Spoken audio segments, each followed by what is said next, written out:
Hello students, एग्रीकोर्स के online platform पर आपका स्वागत है। मैं हूं धनंजय चौहान और आज की क्लास में हम लोग देखेंगे class 12 agriculture subject crop production and horticulture का chapter number 17 preserve fruit product. तो आज के इस चैप्टर में हम लोग डिस्कस करेंगे कि फ्रूट से कौन कौन से प्रोडक्ट बनाए जा सकते हैं। हम प्रिजर्व फ्रूट प्रोडक्ट के बारे में जानेंगे कि प्रिजर्व फ्रूट प्रोडक्ट क्या होते हैं। जैसे हम बात करें मैंगो, तो मैंगो का हम पिकल्स बना सकते हैं। उसी प्रकार से टमाटर की हम बात करें, टोमेटो की, तो केचप बना सकते हैं, चटनी बना सकते हैं, या फिर हम कोई कोल्ड ड्रिंक या सॉफ्ट ड्रिंक जो है फ्रूट्स से बना सकते हैं। तो इस चैप्टर में हम उन्हीं के बारे में चर्चा करेंगे, डिस्कस करेंगे कि भाई फ्रूट से कौन कौन से प्रिजर्व प्रोडक्ट बना सकते हैं, उन्हें बनाने की मेथड्स क्या है, किस प्रकार की विधि का प्रयोग करके हम उन्हें बना सकते हैं, और उनकी सेल्फ लाइफ को यानी कि उनके जीवन काल को हम किस प्रकार से बढ़ा सकते हैं, उनके अंदर कौन से प्रिजर्वेटिव यूज करें जिससे उनकी हम कह सकते हैं सेल्फ लाइफ जो है वो लंबी हो जाए और वो अधिक समय तक खराब ना हो। प्रिजर्वेटिव्स वो केमिकल्स होते हैं जिनको हम किसी भी फ्रूट प्रोडक्ट में मिला देते हैं तो उसके बाद में वो लंबे समय तक खराब होने से बच जाता है। तो आज की इस क्लास में हम प्रिजर्व फ्रूट प्रोडक्ट के बारे में डिस्कस करेंगे, जो कि आपकी क्लास 12 एग्रीकल्चर क्रॉप प्रोडक्शन और हॉर्टिकल्चर का चैप्टर नंबर 17 है। और इस चैप्टर से आपके एग्जाम में, एमपी बोर्ड के एग्जाम में 5 मार्क्स का एक क्वेश्चन पूछा जाएगा। तो ज़्यादा टाइम वेस्ट ना करते हुए हम चैप्टर को स्टार्ट करते हैं। पहला क्वेश्चन है आपके सामने, describe the preparation of Apple jam under the following points. हमें निम्न बिंदुओं के अंतर्गत सेब के जैम बनाने की विधि को समझाना है। तो एप्पल जो होता है उससे जैम बनाया जाता है। जैम आपने सभी ने देखा होगा जिसे हम नॉर्मली ब्रेड के ऊपर ऐसे लगाकर खाते हैं, लाल कलर का होता है। तो हमें बताना है इस क्वेश्चन में कि एप्पल का जैम हम किस प्रकार से बना सकते हैं और कौन से प्रिजर्वेटिव उसके अंदर यूज कर सकते हैं। तो आपको एक क्वेश्चन 5 मार्क्स का आएगा जिसमें आपको बोर्ड में एग्जाम पेपर में 5 पॉइंट दे दिए जाएंगे और उनके अनुसार आपको उसका डिस्क्रिप्शन करना होगा। तो सबसे पहले यहाँ पे पॉइंट है रिक्वायर्ड मटेरियल्स कि भाई हम एप्पल का जैम बना रहे हैं तो उसके लिए हमें कौन कौन से सामानों की आवश्यकता है, कौन कौन सी चीजें उसमें आवश्यक होगी। सेकंड है selection and preparation of fruit. इस पॉइंट के अंतर्गत हमें बताना है कि एप्पल जैम बनाने के लिए हम किस प्रकार के फलों का चुनाव करें एवं कैसी हम फलों की तैयारी करें।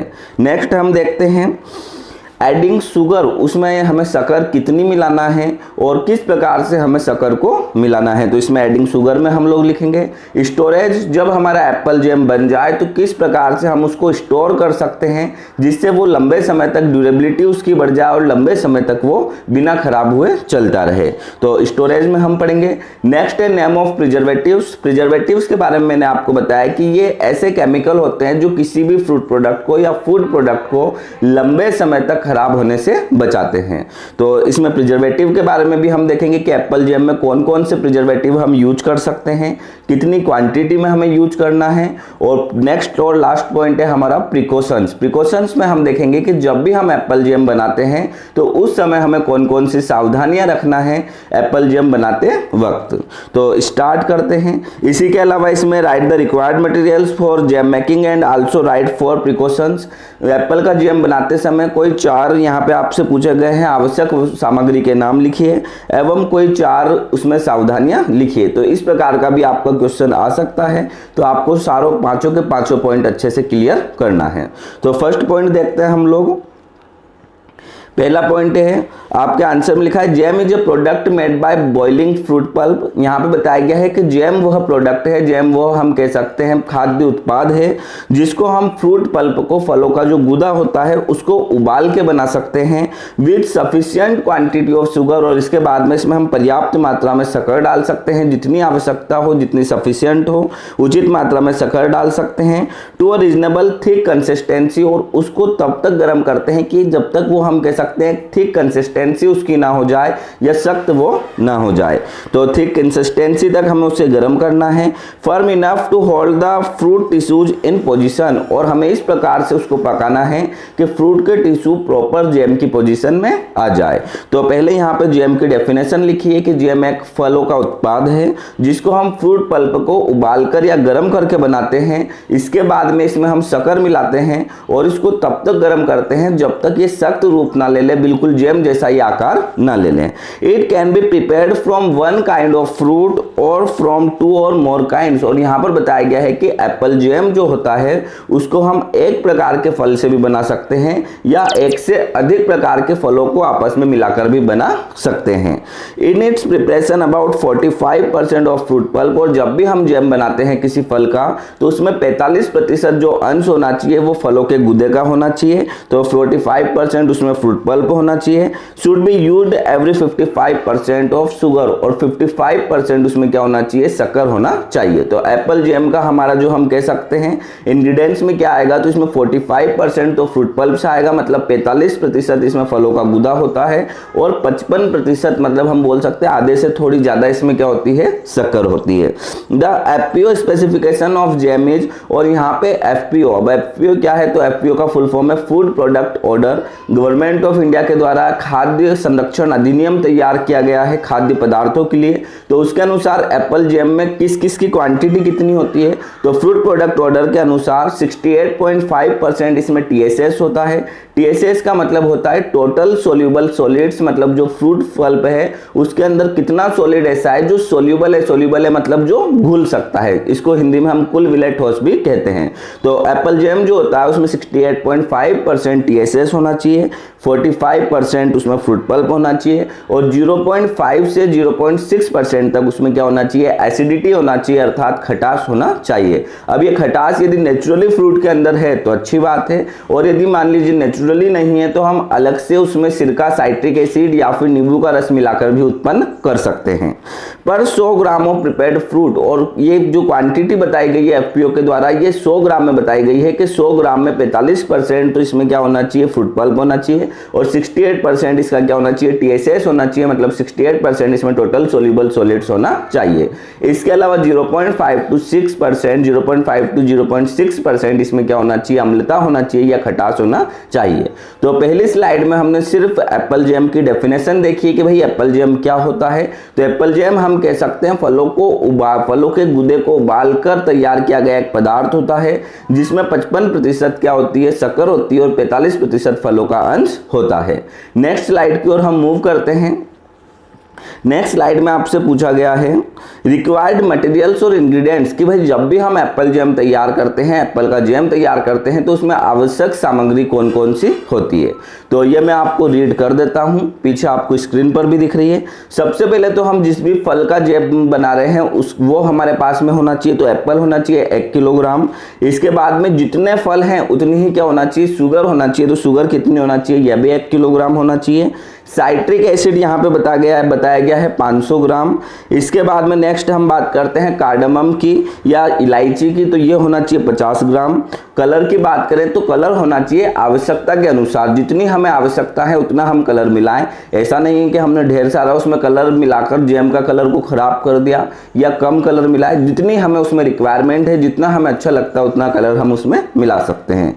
नेक्स्ट स्टेनलेस स्टील के यूटेंसिल का हमें यूज करना है। यहाँ पे कोई भी हम फूड प्रोडक्ट बना रहे हैं तो उसमें एक विशेष बात याद रखना है कि जिन भी बर्तनों में हम बना रहे हैं, पहली बात तो वो स्वच्छ होना चाहिए, साफ होना चाहिए। इसके अलावा स्टेनलेस स्टील के बर्तन होना चाहिए। आयरन के जितने भी बर्तन होते हैं उन सबको अवॉइड करना चाहिए, क्योंकि आयरन फलों के साथ में रिएक्ट बहुत ही आसानी से कर लेता है और उससे हमारे जो फ्रूट प्रोडक्ट होते हैं उनका कलर खराब होता है।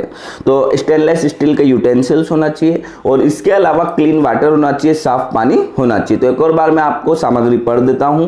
1 किलोग्राम सेब, 1 किलोग्राम शक्कर, 500 ग्राम साइट्रिक एसिड, कार्डमम या इलायची 50 ग्राम। इसके अलावा कलर आवश्यकता अनुसार, और नेक्स्ट स्टेनलेस स्टील के बर्तन, और अंत में हम बोल सकते हैं साफ और स्वच्छ जल। नेक्स्ट हम मूव करते हैं स्लाइड पर।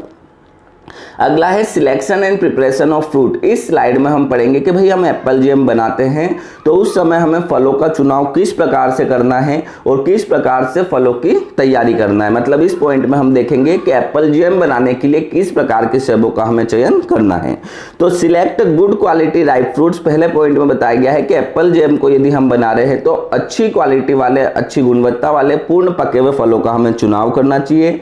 Wash the fruits well in cold water, और अच्छे से साफ स्वच्छ जल में हमें उन्हें क्या कर लेना चाहिए, धो लेना चाहिए, और धोकर उनकी जितनी भी गंदगी होती है वो हमें साफ कर लेना चाहिए। इसके अलावा जब भी फ्रूट ग्रोवर्स होते हैं वो अपने फ्रूट्स को हम कह सकते हैं इंसेक्ट और डिसीजेस से बचाने के लिए कई प्रकार के केमिकल्स का उनके ऊपर छिड़काव करते हैं, जो कि ह्यूमन हेल्थ के लिए बहुत ज़्यादा हार्मफुल होते हैं। इसलिए कोई भी फ्रूट हो या वेजिटेबल हो हमें उसे धो के ही इस्तेमाल करना चाहिए। तो पहला पॉइंट में हमने लिखा कि एप्पल जैम बनाने के लिए पूर्ण पके हुए सेब उचित होते हैं। सेबों को अच्छी प्रकार से ठंडे जल से हमें साफ कर लेना चाहिए।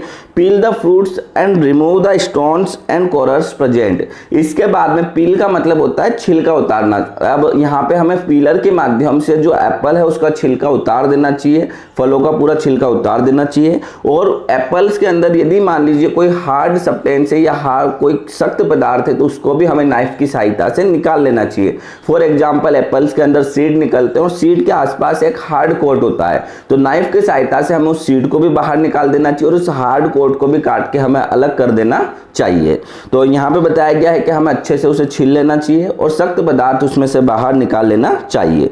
Cut the peeled fruit into small pieces with a stainless steel knife. इसके बाद में जो फल हमें मिला है उसके हमें नाइफ की सहायता से छोटे छोटे पीसेस कर देना चाहिए, मतलब उनको छोटे छोटे टुकड़ों में काट लेना चाहिए। पल्प द फ्रूट्स यूजिंग पल्पर, और पल्पर की सहायता से हमें उनका गूदा निकाल लेना चाहिए। यदि पल्पर हमारे पास में नहीं है तो नॉर्मली हम हैंड ग्लव्स का यूज करके हाथों से भी उनका गूदा निकाल सकते हैं।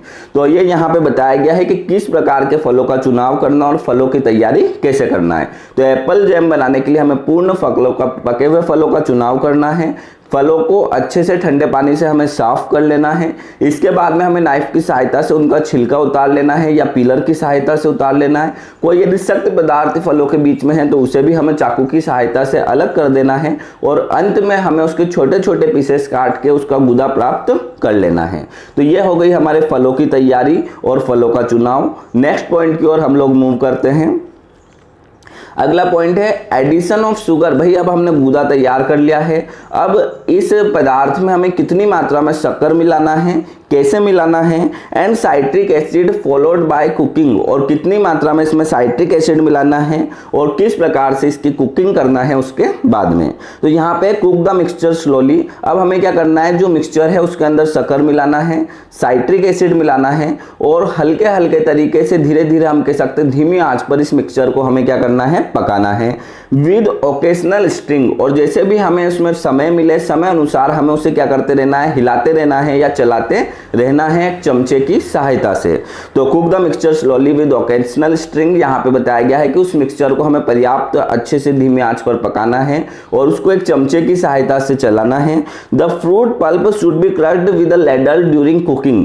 और जब भी हम उसकी कुकिंग कर रहे हैं और मान लीजिए कोई फ्रूट पल्प जो है वो मान लीजिए टुकड़ों में आ रहा है बड़े बड़े उसके पार्ट से, तो हमें चमचे की सहायता से लेडल की सहायता से उसको क्या कर देना है, क्रश कर देना है।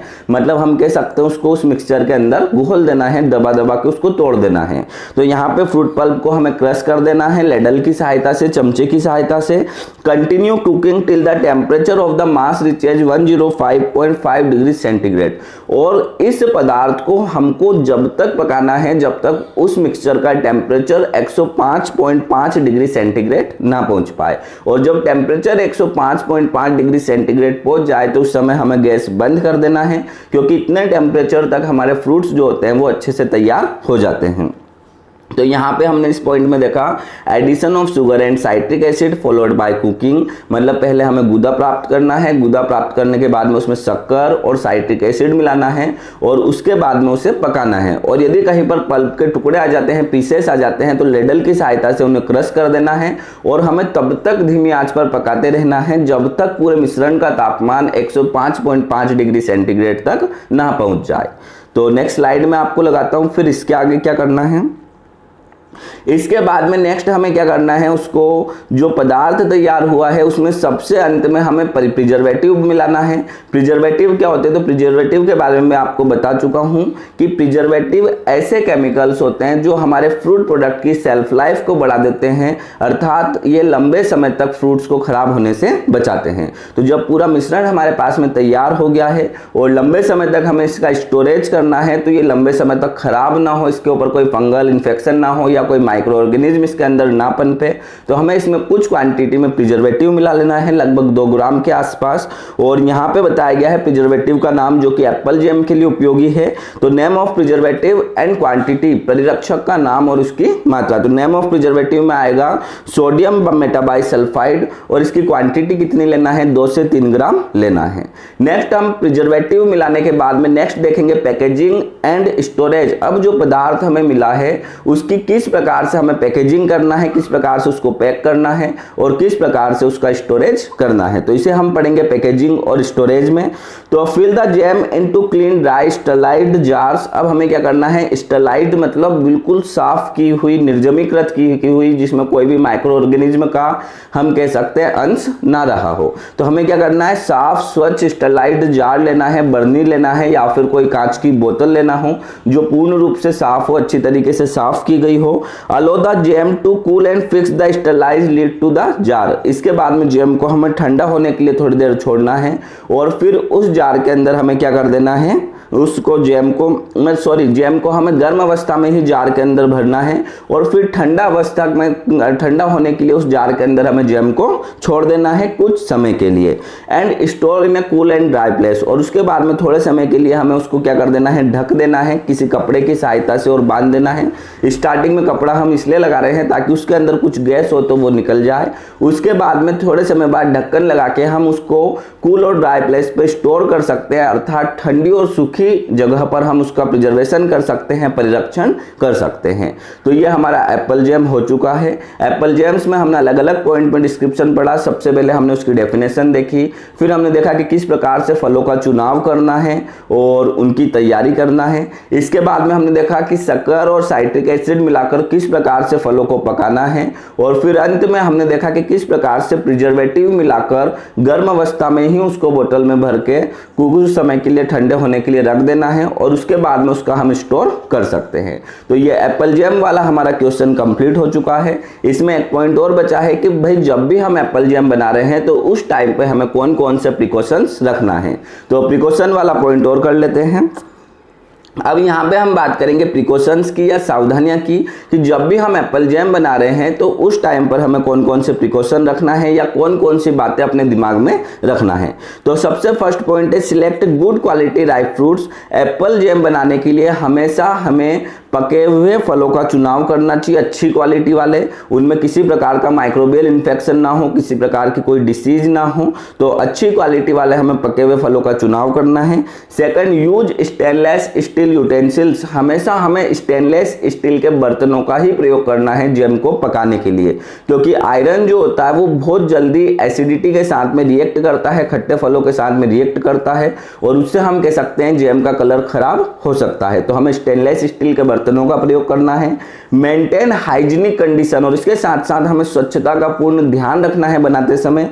और आगे देखते हैं कुक द मिक्सचर, और उस मिक्सचर को हमें पकाना है स्लोली विद ओकेशनल स्टिरिंग, मतलब हमें उसे धीमी आंच पर पकाना है और हल्का हल्का उसको चमचे की सहायता से हिलाना है। नेक्स्ट देखते हैं fill the hot jam into the clean jar, और इसके बाद में गर्म अवस्था में ही हमको जैम को एक साफ स्वच्छ जार के अंदर भर देना है।